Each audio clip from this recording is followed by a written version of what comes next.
kita inginkan. Bagaimana perasaan kita? Maaf, Mbah Yai sendiri juga manusia, punya rasa kecewa. Maaf, saya bicara ini tanpa ada niat merendahkan Mbah Yai. Mbah Yai juga manusia. Mbah Yai punya rasa kecewa. Mbah Yai punya rasa malu.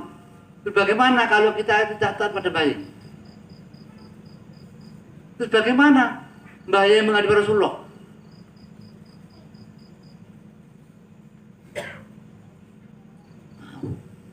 Sekali lagi saya mohon maaf. Saya mengatakan ini tidak ada tujuan apa-apa. Saya hanya inginkan saudara-saudara pengamal bahagia di akhirat. Demi Allah. Tidak ada keinginan apa-apa saya. Karena saya ingin saudara-saudara pengamal menjadi pengamal kita hari ini. Demi Allah. Tidak ada tujuan penggiringan.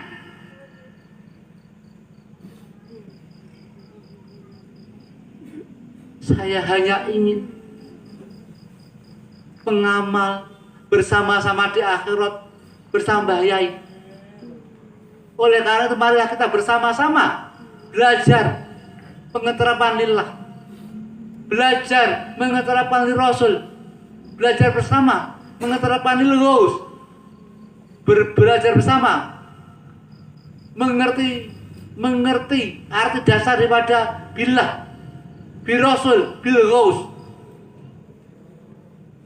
Mari kita bersama-sama berjuang dalam mencapai kebahagiaan akhirat. Sekarang mari kita bayangkan kalau diri kita, sahabat-sahabat kita setiap hari hidup bersama, jangan bersama, berpisah untuk selamanya, bahkan di akhirat tidak sama. Bagaimana sedih kita? Dan bagaimana orang yang disiksa? Maaf, saya hanya memberikan suatu gambaran. Orang yang tidak mengikuti Mbah Yai, Rasul tidak akan terima. Demi Allah tuh.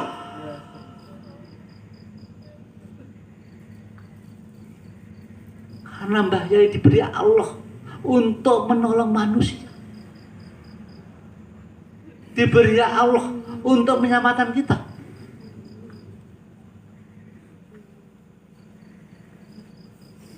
Mari kita bersama-sama ikut Mbah Yai. Rohi wal jasadi, jangan hanya rohnya saja. Kalau rohnya mengikuti, jasadnya tidak. Itu apa itu artinya? Hakikat tanpa syarat mungkinkah? Tidak mungkin. Sebaliknya, syariat tanpa hakikat tidak mungkin. Harus ada. Jadi jasad dan roh harus ada. Karena kita hidup di dunia. Ada roh dan jasad. Mari kita bersama-sama belajar bersama saya, meyakini Mbah Yai.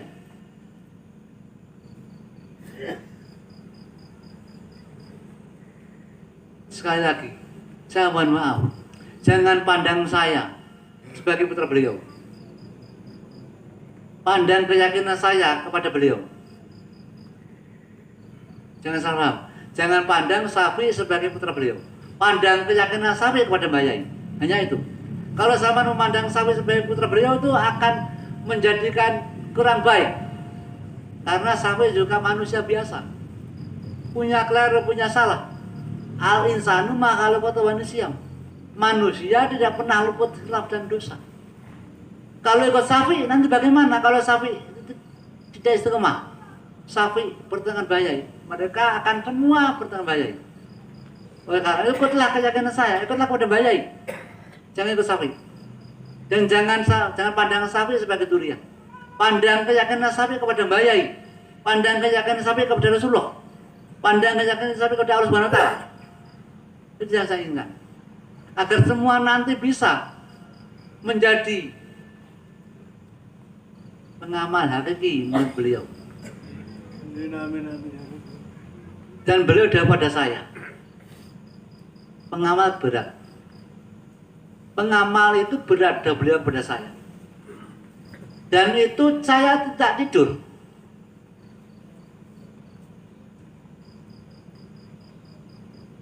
Bahkan beliau bertanya pada saya. Waktu itu saya merokok. Pi, ini rokok apa, Pi? Bayar rokok ini. Samsu uang ini. Beliau sampai bertanya pada saya seperti itu. Apa ada beliau? Pengamal apa, Pi? Pengamal kui sing terpilih lan dipilih Subhanahu wa taala. Pengamal apa, Pi? Pengamal kui wong sing terpilih lan dipilih Subhanahu wa taala. Nanging aku dikaya Allah. Jadi bayi dawuh, nanging aku dikaya Allah. Milih sapa-sapa pengamal sing dipilih Allah karo caraku dewi. Jelas.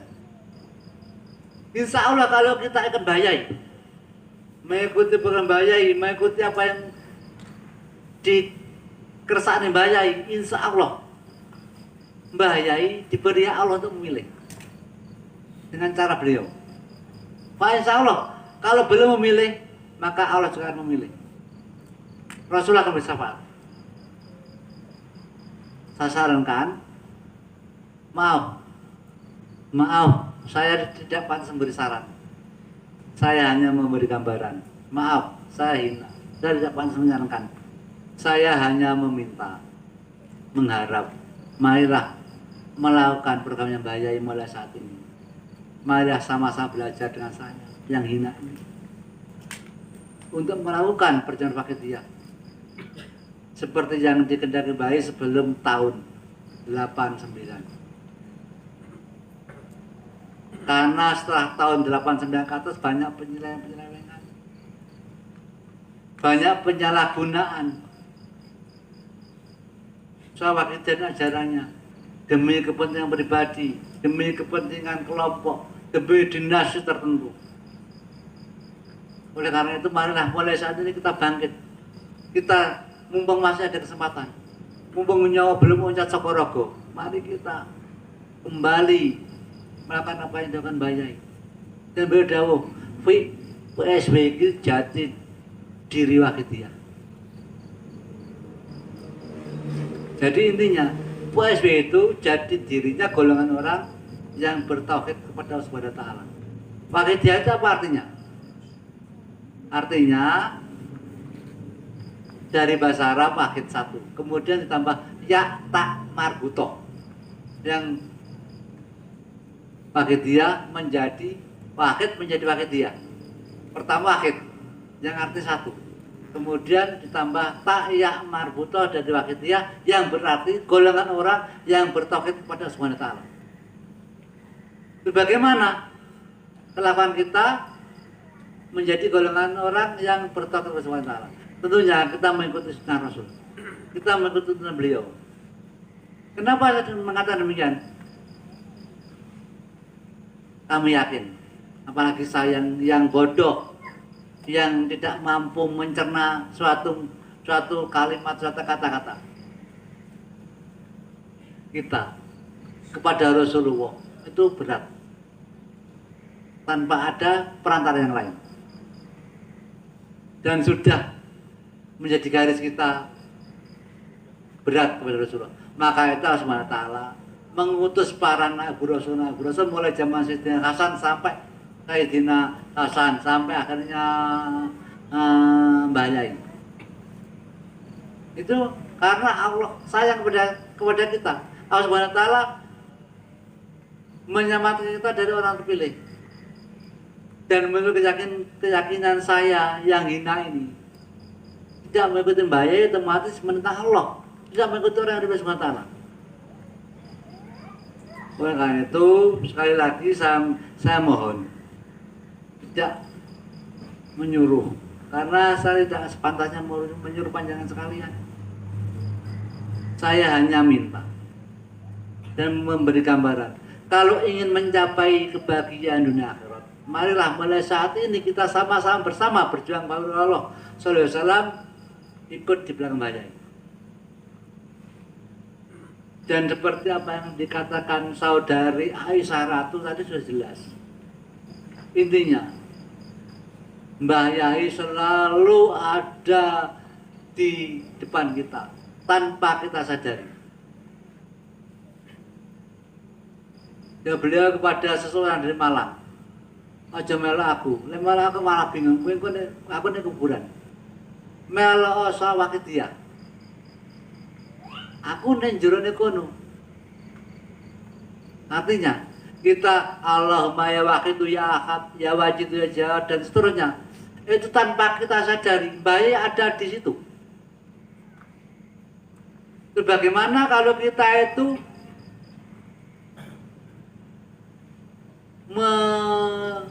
meyakini bayi tidak ada?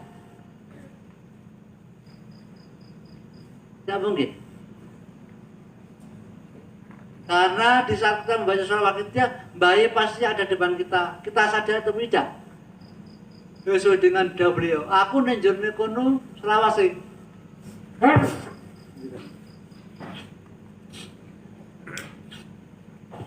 Aku nenjurne kono selawase urip.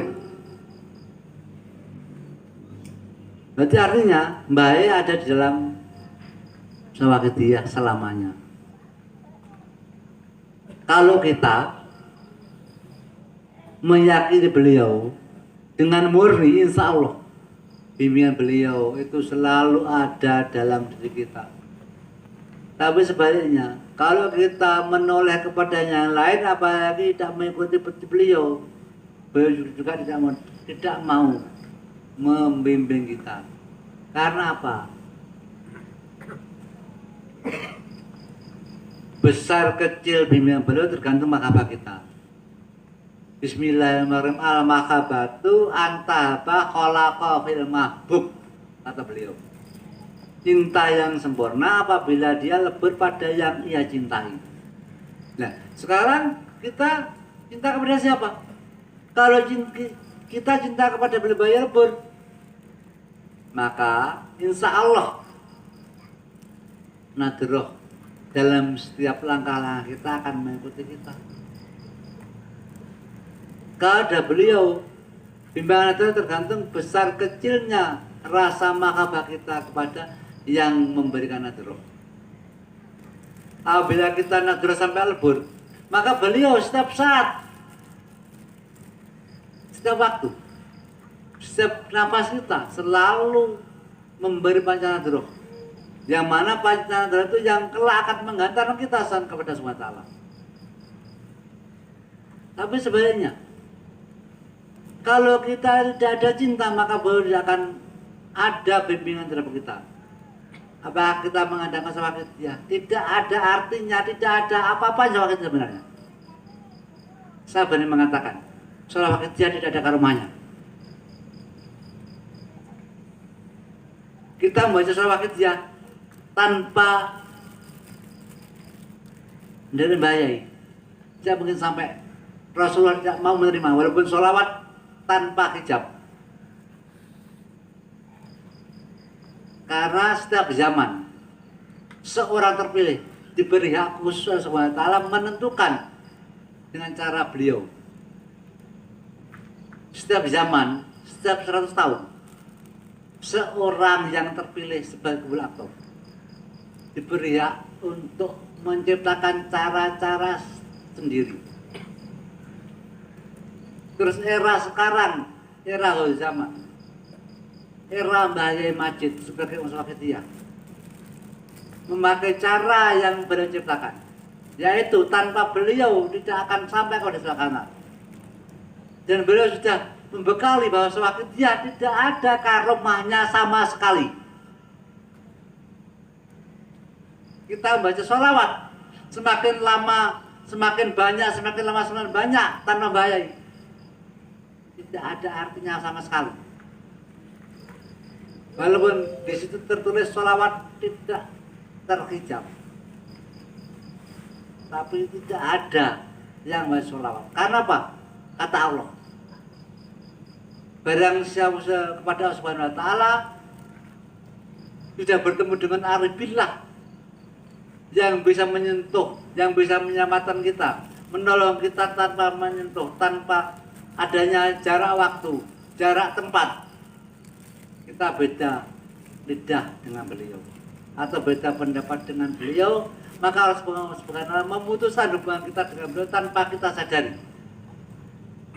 Dan nur ilahiyah yang ada dalam diri kita tidak putus selamanya. Walaupun kita mendapat guru pengganti yang lain, tidak mungkin. Jadi intinya, kalau kita berbeda pendapat dengan Bayai, otomatis Allah Subhanahu wa Ta'ala melepaskan kita dari status pengawakidiyah. Kita baca ulama wakidiyah akan percuma karena orang sudah tidak dianggap sebagai wakidiyah.